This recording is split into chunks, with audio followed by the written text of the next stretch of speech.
We will braid this ring in the same manner, but add the beads to a different wire. We are going to be using a 20 gauge silver plated copper wire. Next, we need a ring mandrel of some sort, and I chose this one in a size 7. We also have a file and a ruler. And of course, 2mm seed beads in the color of your choice. We have our plastic coated pliers, flush cutters, chain nose pliers, and round nose pliers. Now let's hop into making the ring itself.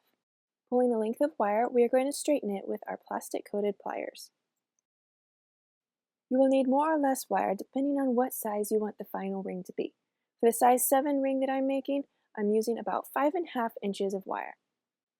Holding my thumb tightly at the 5.5 inch mark, I'm going to bend the wire down, creating a crease in the wire.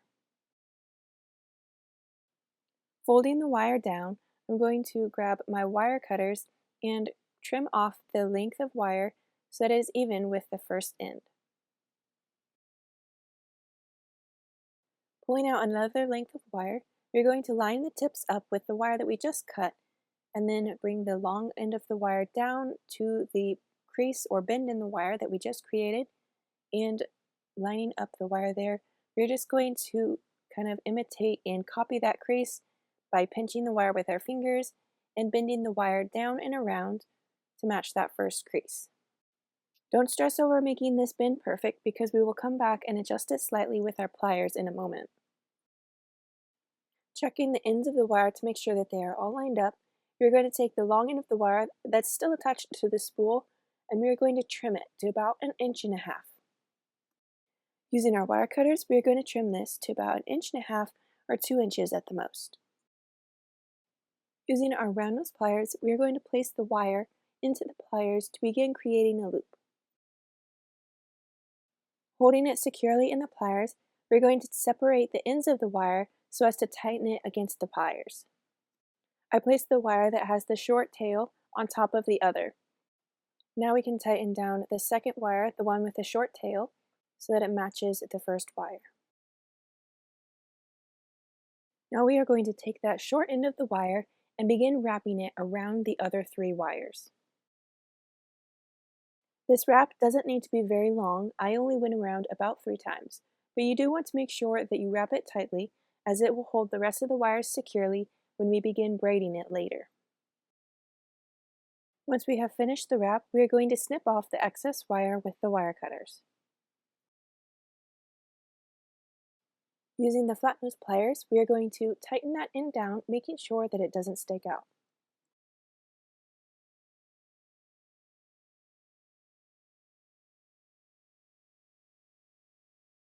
Now we are going to begin braiding the wire. This is just a basic 3-strand braid, where we take the outside wire and place it in between the other 2 wires, and then take the opposite outside wire and place it between the other 2. Following this pattern, we can now begin adding beads onto the wire.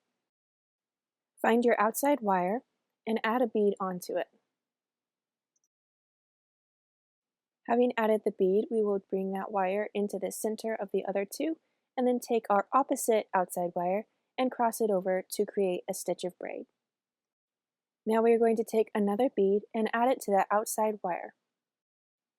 After adding the bead, we are then going to braid the wire, crossing it up into the center, and then bringing the opposite wire from the top down. Repeating this pattern, we are going to only add beads onto the outside wire that in the position that I'm holding it here is the bottom wire. Now we're just going to continue this braiding pattern, adding the beads only to the bottom wire, and then braiding the wire, adding another bead, braiding the wire. And continue this until the ring is as long as we need for the size that we are making.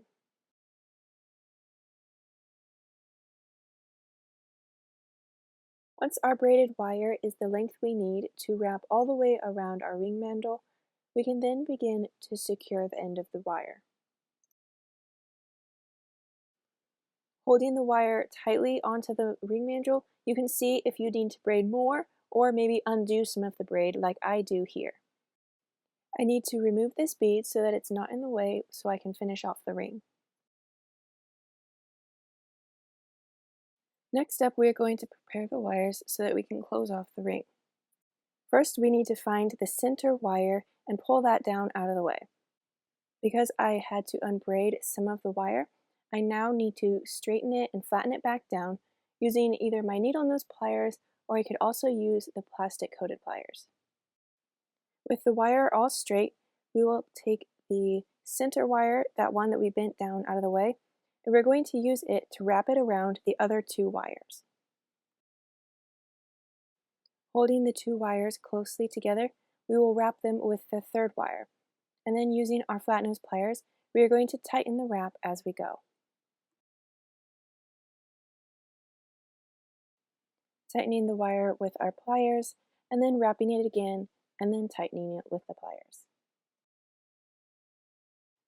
Turning the ring, we want to tighten that spiral from the side so that there are no gaps in the wire.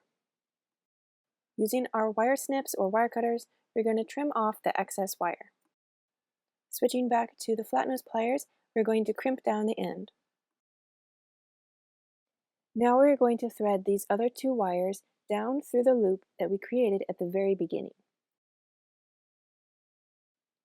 This may make your ring bend way out of shape, but don't worry about that because we'll go back and place it on the ring mandrel when we are done securing the wire. Continue working the wire into the loop until you have it all the way through.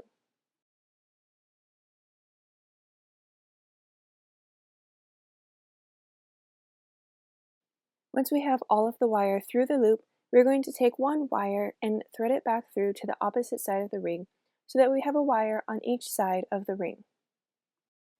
Taking one end of the wire, we are going to pull it back over itself, bending it tightly to create a loop. Repeat this with the wire on the other side of the ring. With these wires bent up, creating that loop that secures both ends of the ring together, we'll place the ring back onto the ring mandrel. Using a pair of pliers, I press the ring back into shape. Crossing each end of the wire back through the ring, we are then going to grab our wire cutters and trim off the wire close to the ring.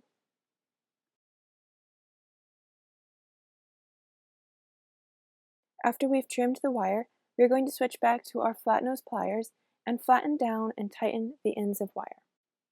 Take care to make sure both ends of the wire are pressed tightly up into the wrap of the ring so that nothing catches on your finger when you wear it. Now that the ring is secure, we can go back and correct the shape. I also like to take the plastic coated pliers and press the ring just all around in general to make sure that everything is tightened together. Next, we're going to grab the file and test if there's any ends of wire that are sticking out. We're going to just smooth those down to make sure everything is rounded over and nothing will snag on our skin. As a final check, we can place the ring back onto a ring mandrel and make sure that it is circular. Well done on creating this braided and beaded ring. Thanks for watching, and I'll catch you in the next video.